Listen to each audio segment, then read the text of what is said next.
You think you can outrun the law?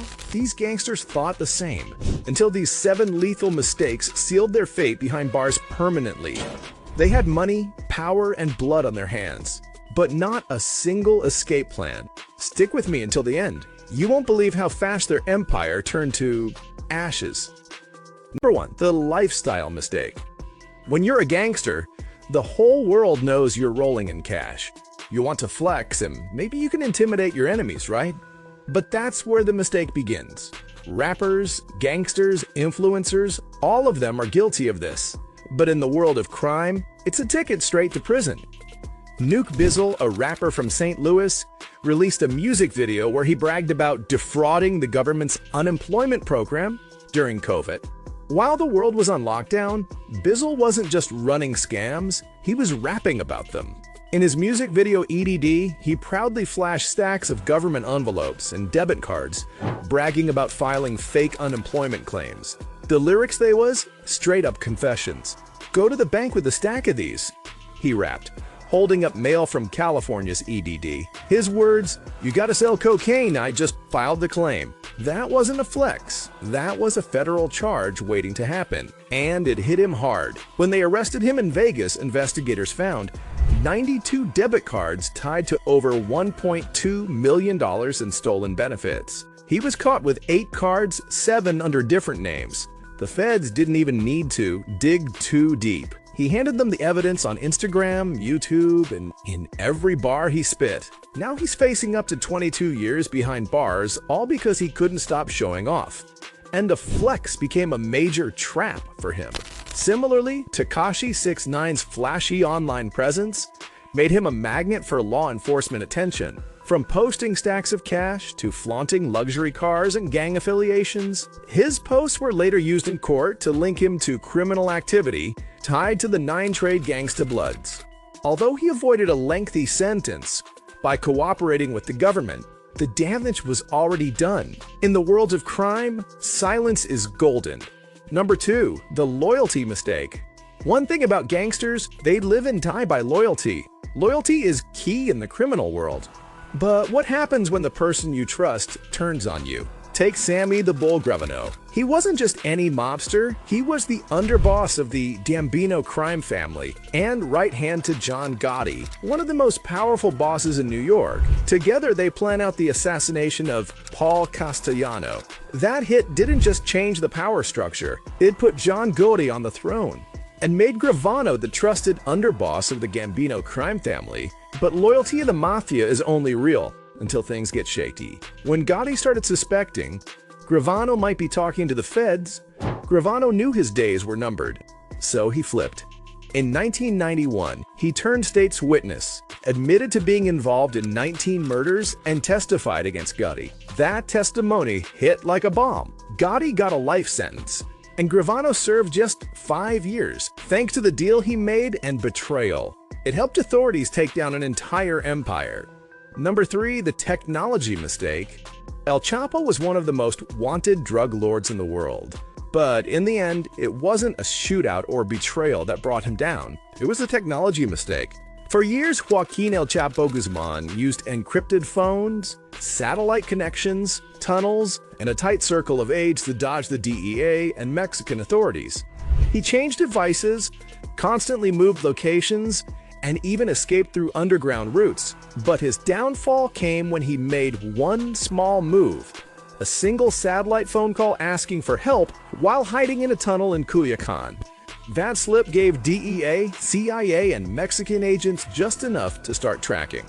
They used wiretaps, call tracing, and intercepted BlackBerry messages to follow the signals. When a phone led them to a house in Culiacan, they raided it, but the tech kept talking. Eventually, the trail led to a hotel in Mazatlán, where El Chapo was captured without a fight. Then he was sentenced to life in prison for 30 years and ordered to forfeit $12.6 billion.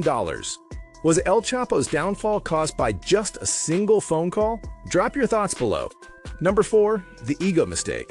Ego is a deadly thing, especially in the world of gangsters. An inflated ego can be the beginning of the end. The death of King Von is a perfect example of how pride can lead to tragedy.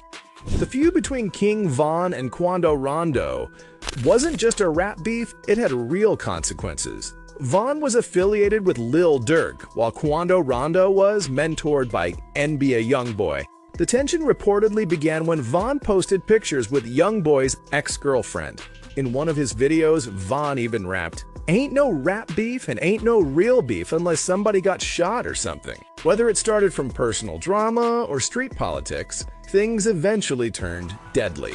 On November 6, 2020, outside the Monaco Hookah Lounge in Atlanta, the situation exploded. A fight broke out between the two crews, and then the shooting started.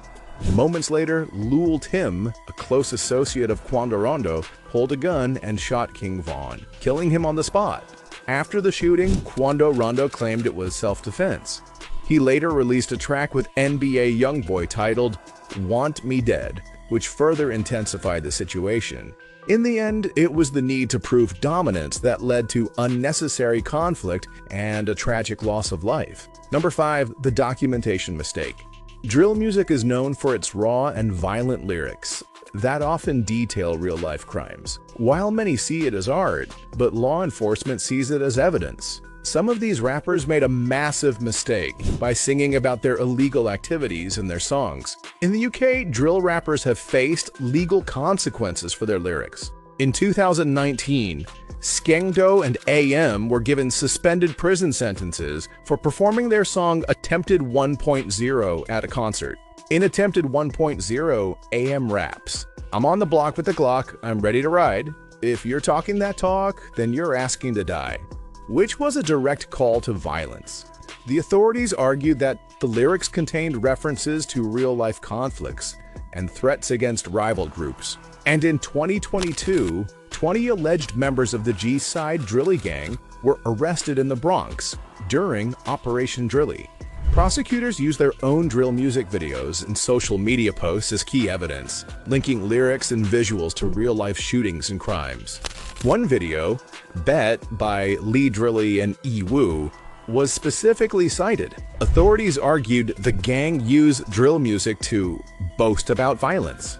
Number 6. The underestimation mistake. Thinking you can outsmart the police is one of the deadliest mistakes any gangster can make. Take the case of the infamous Black Mafia family, founded by brothers Demetrius Big Meech Flannery and Terry Southwest T. Flannery.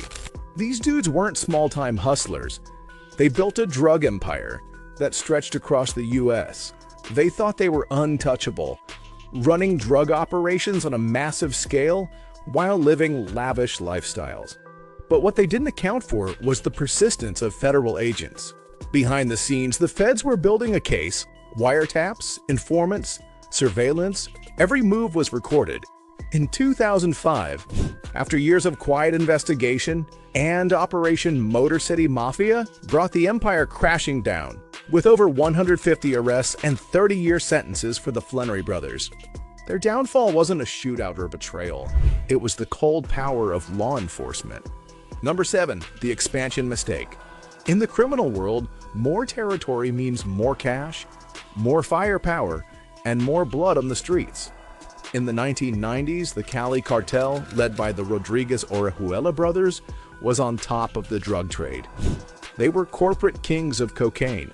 They made billions running their business from high-rise offices and controlling drug operations in New York, Miami, and Los Angeles. But the cartel made a big mistake when they tried to expand into new areas, including taking over parts of the Medellin cartel's territory. This stretched their resources and made them vulnerable to law enforcement and rival gangs. When they got involved in Colombia's 1994 presidential campaign, it made everything worse, leading to a huge political scandal. The more territory they took, the more attention they drew. Eventually, U.S. and Colombian authorities stepped in with wiretaps, investigations, and international operations. By the mid-90s, the so-called untouchables were behind bars, betrayed by their own ambition. So, did these gangsters bring their downfall on themselves? Drop your thoughts below.